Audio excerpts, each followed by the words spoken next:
ख्वाहिश भी है तुसां नाल गलबात करने दी। एक मां कोलों पुछने आ उन्हां दे दिले ते की गुजरी है। बस यही गल है, असी मतलब उसके घर रहने आ, मेरे बच्चे नाल उन्होंने ज्यादती की है, बहुत ज्यादती की है। उसका मामा जो धमकियां देंदा है, वो आता है मैं अपने सारे घर भेजना, जितनी दुनिया दौलत है वो मैं सारी तेरे उत्ते लासा, इसा मैं कदे भी ना छोड़दा। एक मेरे बच्चे नाल ज्यादती हो गई है, एक असी गरीब हाँ, असी कदे रोडां उत्ते रहने आ, कदे ध्यू दे घर रहने आ, कदे किथे रहने आ, कदे किथे रहने आ। लिहाजा असा इंसाफ मिले, मां इंसाफ चाहिए, मां कुछ भी नहीं चाहिए। लेकिन भांजे तो बाद पहले भांजे ज्यादती की थी, उस तो बाद उसका एक मामा डरांदा है, उसका दूआ मामा डरांदा है, मैं ये करसा मैं वो करसा, मैं इसा कदे भी ना छोड़दा। मेरी जितनी जायदाद है, मेरे को जितना पैसा है, मैं किसी ते ना लांदा, मैं इसे ते लासा। ते असी उसकी पनाह में रहने आ, उसके घर रहने आ। उसका ये मकसद नहीं आ असा बच्चा रोजी कमाने से भेजा है, असा उस इतनी उम्मीद नहीं साढ़े बच्चे ना ज्यादती करे। अगर उसकी भैन नाल जी ज्यादती होवे, उसके किसी भांजे नाल होवे, अगर उसके पुत्रे नाल इस तरह की ज्यादती होवे, तो मैं एक ही गल चाहनी हाँ, उसका दिल के आखसी। अगर अरशद नाल होवे, अरशद के किसी भांजे नाल होवे, अरशद की किसी भांजी नाल होवे, अरशद की किसी भैन नाल होवे, तो मेरी मां सिर्फ कुछ भी नहीं चाहिए, मां बच्चे का इंसाफ चाहिए।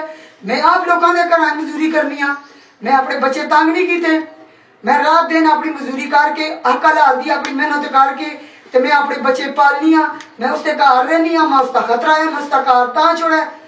लिहाजा मां इंसाफ चाहिए, लेकिन मां उसका हूं भी डर है। मैं उतना जुलनी आ, मतलब भी उसका डर होंगे, मैं तला आनी आ, मतलब भी उसका डर होंगे।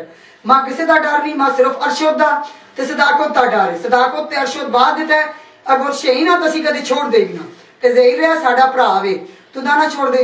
लिहाजा मां इंसाफ चाहिए, इंसाफ चाहिए। मेरा घरेला मजदूरी करता है, मेरा बच्चा मजदूरी करने दी असी होते वो असा खर्चा पानी नहीं देता। ईदी होते खास करके लोगों ने सूट बूट लाए ने, लोगों ने मुर्गियां पका के खादिया ने, लेकिन इस अरशद ने असा 10 रुपये नहीं देते। मेरिया बच्चियां मेरे दार पे आईया ने, मैं कोई की बाजी को मंगे ने, कोई दुई बाजी को मंगे ने, मेरे बगाने जुआतरे में उन्होंने कोल गाल के टोर छोड़ा, लेकिन मजदूरी करने की असीयत नाल अरशद खास करके असा अबू निजायज कर दे। तो मां ज्यादा अरशद तो सदाकत तो खतरा है। तो मेरे बच्चे ना जी ज्यादती हुई है, मां उस ज्यादती का इंसाफ चाहिए। और मां यकीन है मेरे मेडिया वाला मेरे नाल इंसाफ मत दिलास हो, लेकिन मेरे दिल को पुछन तो मेरा दिन रात दिन रोंदा है। मैं गरीबी कटी है, मैं उससे घर नहीं हूं, मैं गरीबी कटी है, लेकिन अल्लाह पाक ने मेरे को ये काम नहीं कराया। मैं छोटे छोटे मेरे बच्चे मैं मजदूरी करने लगी हाँ, मेरे को कुछ नहीं आया। मैं अपनी बाजियां को मांग के खाड़ के अपने बच्चे पाले ने, अपन बच्चियां इसका काम करने दे सी होता, अपन बच्चियां ने कहा बन के एवं ही चाल दी आख्या बच्चियां की इज्जत ना खराब हुए, लेकिन बच्चियां बच के नहीं, बच्चा चढ़ गया। अरशद ने पूछा जुले उसके भांजे गल पूछी जुले, इस बच्चे ने तू कड़े नसीहत कड़े जरिए तो तुमने इस बच्चे ने ज्यादती की थी और क्यों की थी? मेरी अखियां के सामने में बच्चा मुड़ के आया उतो, बच्चा बार बार मशरूम चुलता आया, मां शक पै गए। मैं बच्चे ने पूछा पुत्र तेरे पेटे क्या होता रोटी? अम्मी नहीं कुछ भी हमें नहीं, उस समय ज्वाइन देनी है, उस समय पत्ती देनी है नहीं। फिर मेरे दिले नहीं गुआरा किया, फिर मैं सब पूछा ऐसा कहा अम्मी नहीं कुछ भी नहीं। मैं कहा तुदा मैं दसना वैसी मैं समझ गई हाँ, तेरे ना कोई गल हुई है?